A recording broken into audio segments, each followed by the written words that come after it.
Hey everybody, there's not a single person among my subscribers who has not tried a Bounty Bar at least once in his life. Today, we will prepare a Bounty Bar of a simply incredible size. Let's see what the original bar consists of. Outside we see milk chocolate, and inside coconut filling. We go to the store for all the groceries we need. The first thing you need to take is a lot of chocolate.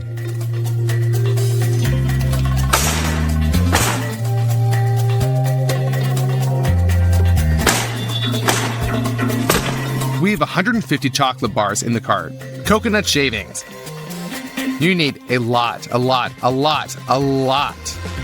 kilograms. 9 kilograms of sugar. Citric acid. Coconut oil.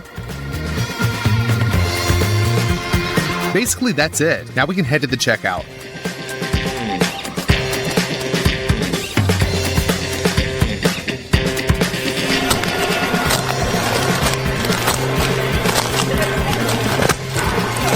The check came out to $390. Let's start with the fact that we have a big sheet of wood. Using a ruler and a pencil, we draw everything.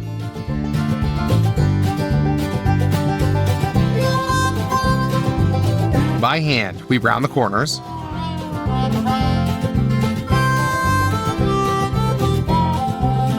We have drawn the bounty form. Now we just need to cut it out with an electric jigsaw.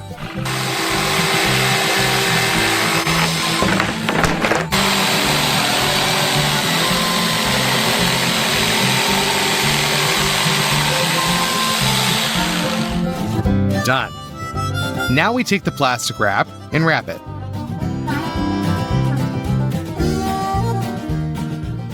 We take 3 boxes of milk chocolates and a bowl. We crush the chocolate bars on the table, open them, and shake out the already broken pieces of chocolate into the bowl. We continue until the bowl is filled.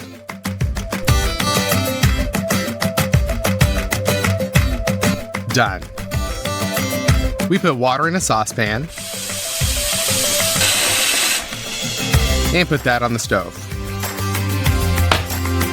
Then the bowl of chocolate on top. Now we melt everything in a steam bath, stirring occasionally.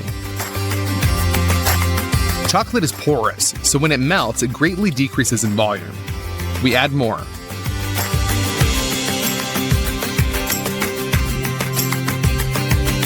We put the melted chocolate on a board, we put the mold on the table, and we pour in the chocolate in portions. And smear it around. All until we cover the entire surface of the mold.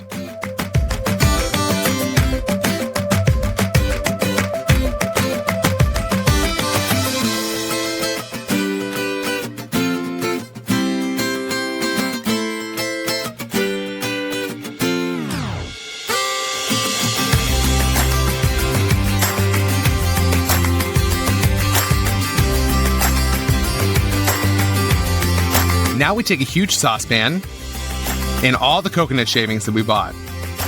We open each pack and pour it into the bowl.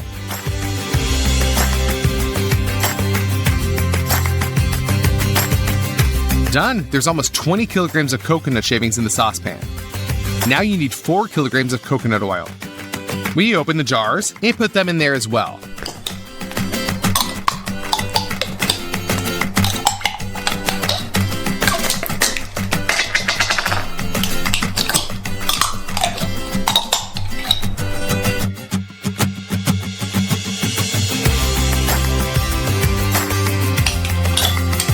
Done. But now we need sugar and citric acid. We'll cook the syrup in 2 pots. We open a pack of sugar, measure 300 grams on the kitchen scale,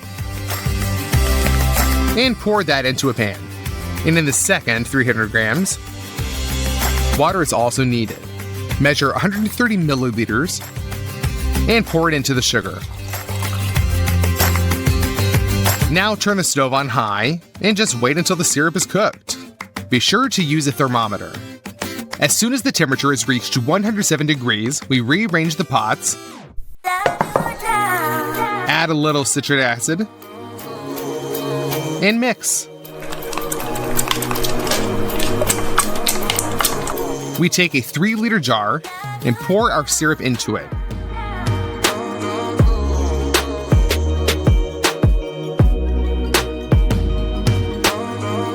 Between each new batch of syrup, we wash the pan from the previous batch. Again, we measure everything and cook. And keep repeating this.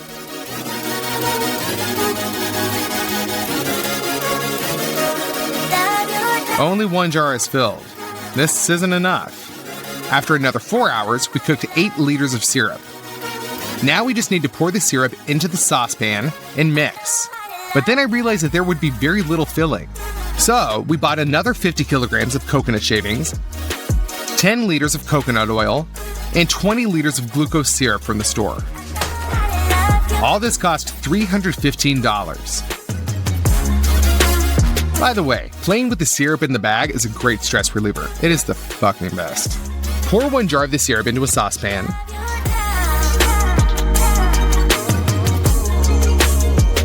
We open the glucose syrup and fill the jar with it to understand how much we will add.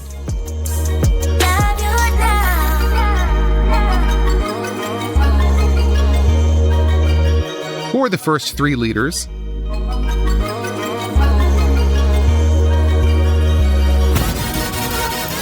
Then another 1.5.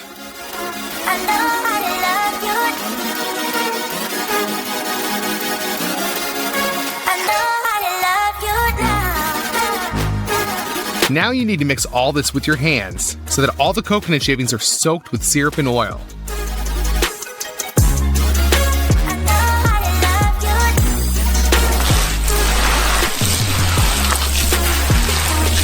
The mass is heavy and thick, so it's hard to mix. But after 20 minutes, I mixed it all the way through. Our chocolate has been frozen for a long time. We take the coconut filling out and dump it into the mold.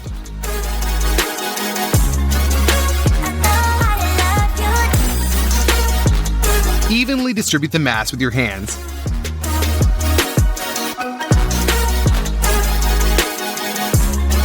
And pack it in. We open the bag of coconut shavings. Pour most of it into a saucepan. This time we make a small crater in the coconut shavings. And that's where we pour into our syrup.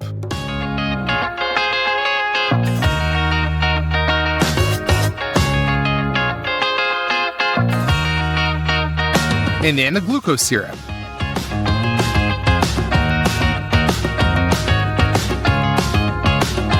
We open the canister with coconut oil and pour out 4 liters. This oil is liquidy because it was in hot water. Again, we knead it all together, this time with 4 hands. Then we pour out the contents of the pan.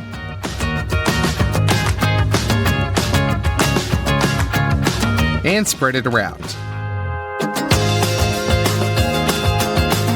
Now we just need to make the final 3rd batch.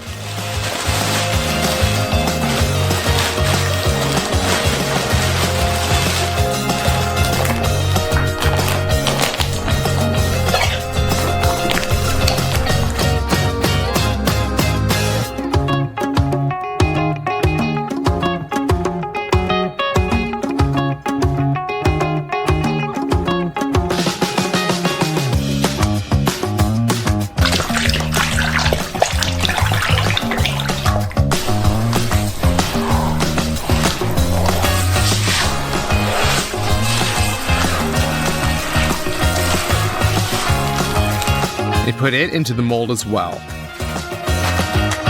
It will have to be leveled more carefully so that the shape of the bar looks like a bounty. At first we did it all with our hands, and then we carefully patted it with a board.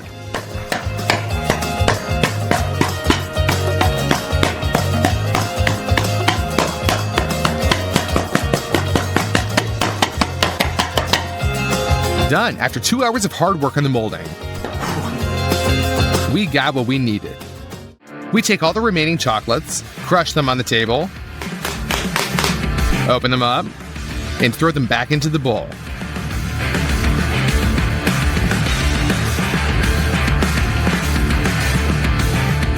And into a steam bath. When all the chocolate has become liquid, pour it over the bar and smear it around with a spatula. Then pour out the second bowl of chocolate.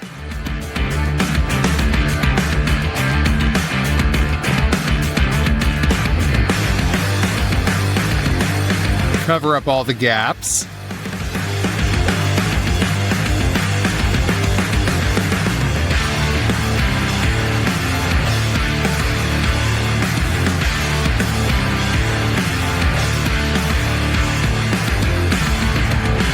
And finally, the third bowl.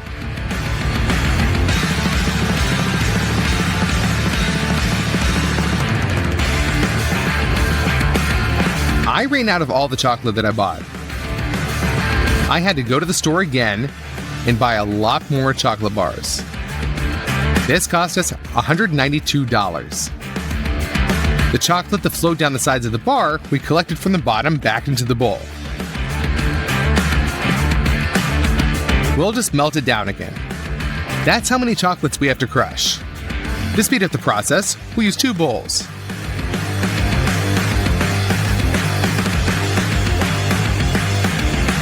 Done.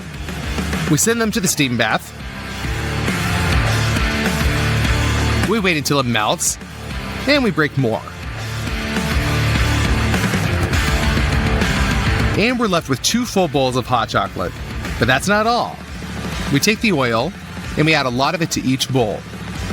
Thanks to the oil, the chocolate will become more liquidy.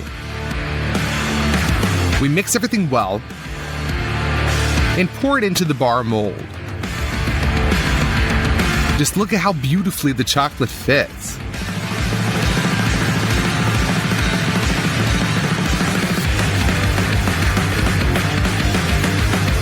Pour out the second bowl of chocolate.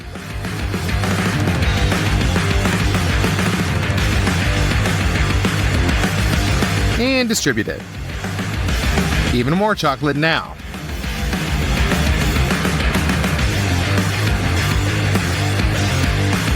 We tried to make little curlies on top, like on a Bounty bar, but it didn't work out well enough to make them beautiful, so we poured the final bowl of chocolate on top to smooth out all the irregularities. After 3 days of work until 2 in the morning, our huge Bounty bar is finally ready. After counting all the things that we used, it turned out that this mega monster weighs 134 kilograms, and there are 643,000 calories in this bar. That's a lot. Let's finally cut it. The chocolate layer is carefully cut with a hacksaw, and for the filling, I bought a hefty machete. We cut through the bar.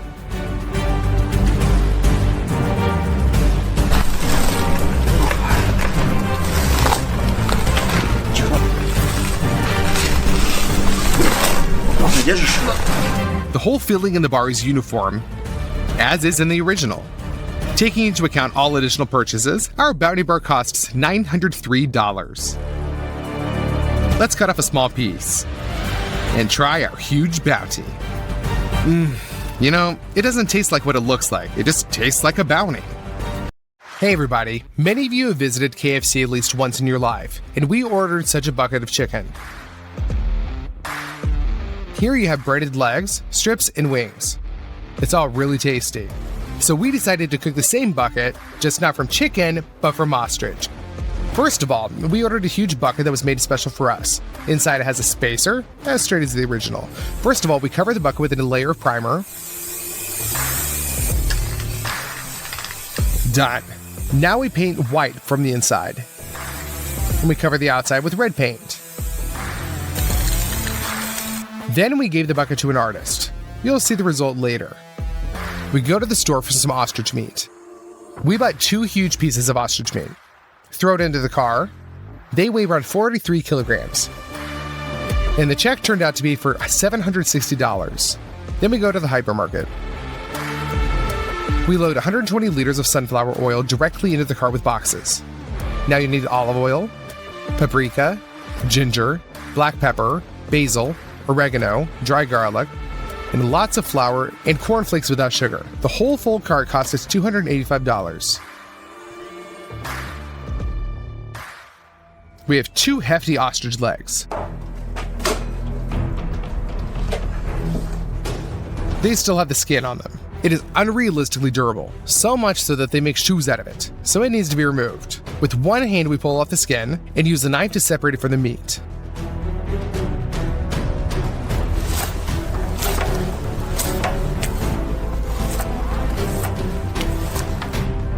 There you go. We cut off the unnecessary pieces of fat.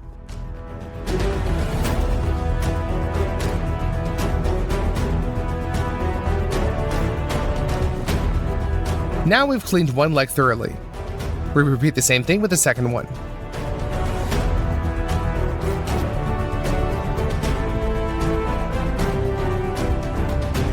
When the 2 legs have been perfectly cleaned, you need to separate the shin from the skin. We do everything as carefully as possible so as not to chop the meat.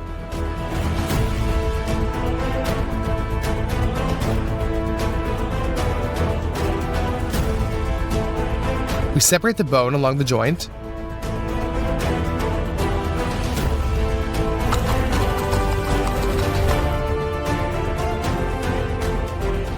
And we're left with 2 pieces, bone and flesh. The second one is cut lengthwise into 2 parts.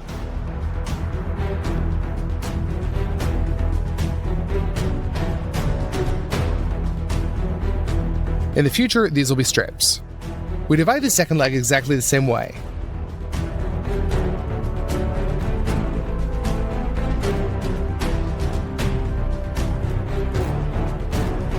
There you go, the cutting's over. We have 2 bones and 4 sirloin pieces. But the fillet doesn't have the same shape we need, so if you like it like that, then it can fall apart. Let's use twine. With its help, we'll tie together a piece of meat.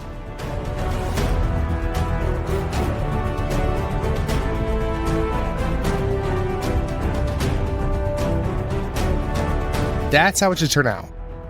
We wrap all 4 pieces like this. And we're done. To make the marinade pass better into the meat, we'll use a thing with spikes. We just use it to punch through the pieces.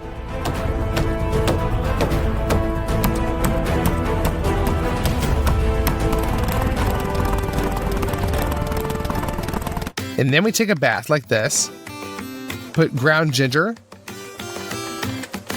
paprika, oregano and basil into it, black pepper, dry garlic, lots of salt, mustard, and a liter of olive oil. Now we mix all this up and pour in 20 liters of hot water. The spices will open up better like that. We lower the pieces of ostrich into the marinade.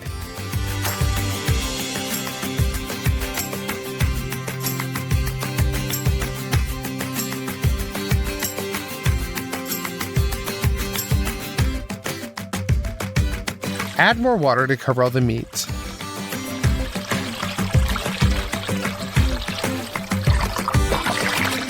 And leave it to marinate overnight. Now it's well softened. We spread some foil onto a table,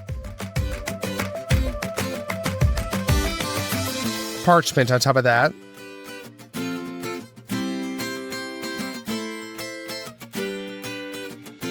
now we get out our future strip. Let the excess marinade drain and put it out onto the parchment and wrap it up.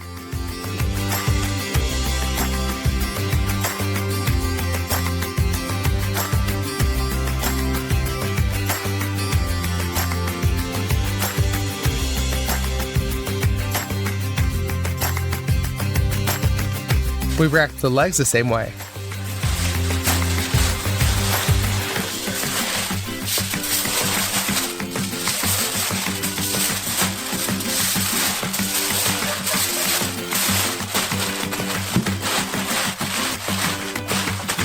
We do the same thing for every piece.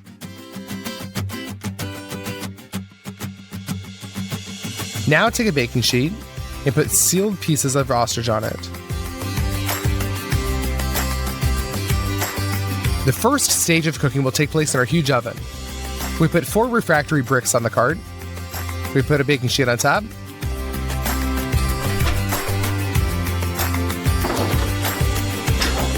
And put that into the oven.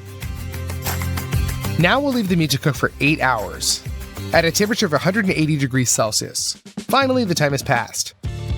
We'll take it out of the oven.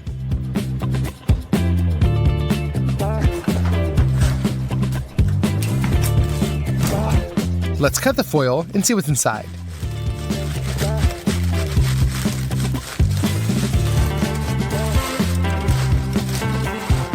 The meat is definitely well cooked. Now we'll open up the rest of the pieces and cut off all the twine. We don't need that anymore. In order to deep fry such huge pieces of meat, you need a large vat and the oil we bought at the store. We open the boxes. We take out the bottles, open them, and pull the oil into the vat.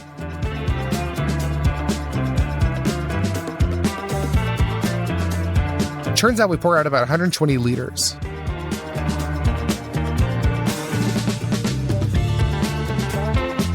In order to heat this oil, we pour some heated coals into 2 braziers.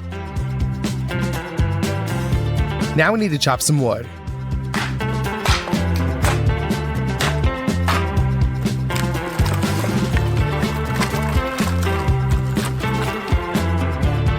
After that, we lay that all out on the grill. Now we just need to keep a good fire going for 2 hours. You'll need a grid like this. On that, we're going to put the meat into the deep fryer. We take 3 plastic basins. In one, we put water. In the second, flour.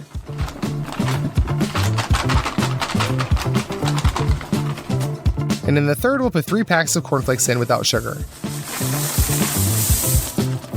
First, we put the ostrich leg into flour and roll it around on all sides. Then we lower it down into the water. And back into the flour. Back to the water. Flour, water, and the last stage is flakes. We're trying to cover the entire meat area with this. The breaded leg is now placed on the grate. According to the same principle, we breaded all the other pieces. The final step is lowering it into the deep fryer.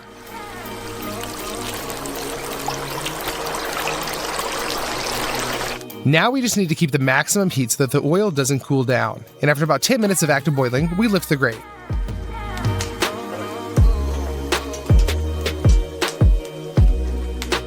That's it. The KFC ostrich recipe is ready. By the way, this is how beautiful the bucket turned out after they painted a portrait of Colonel Sanders. We'll fill that with the breaded ostrich.